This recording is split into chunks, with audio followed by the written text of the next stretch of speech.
আমি এখন দাঁড়িয়ে আছি একটি ভুট্টা ক্ষেতের মাঝে। এই দেখুন ভুট্টার ফলন এবার মাশাআল্লাহ ভালো হয়েছে, তবে এবার বৃষ্টিটা অতিরিক্ত হওয়ার কারণে অনেক কষ্ট হচ্ছে কৃষকদের ভুট্টা তুলতে। ভুট্টার ফলন মাশাআল্লাহ ভালো হয়েছে, এই দেখুন দেখাচ্ছি, চমৎকার, অনেক সুন্দর, মোটামুটি মাশাআল্লাহ অনেক বড়।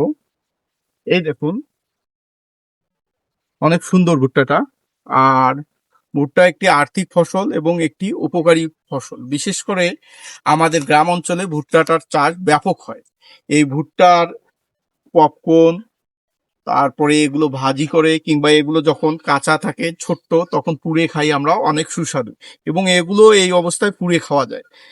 হয়তো আপনারা অনেকেই খেয়েছেন কিংবা অনেকেই খাননি। এছাড়া ভুট্টা একটি আর্থিক ফসল। এই দেখুন কত চমৎকার গ্রামীণ পরিবেশে ভুট্টা। আসলে গ্রামের এই পরিবেশগুলো ভালোই লাগে। আমরা ভুট্টা তুললাম, যাওয়ার সময় ভাবলাম যে একটা ভিডিও করেই যাই, যেহেতু গ্রামের মানুষ, কৃষক। আর এই কৃষকের একটা ভিডিও তো না করলেই নয়। সবাই ভালো থাকবেন, সুস্থ থাকবেন, আল্লাহ হাফেজ।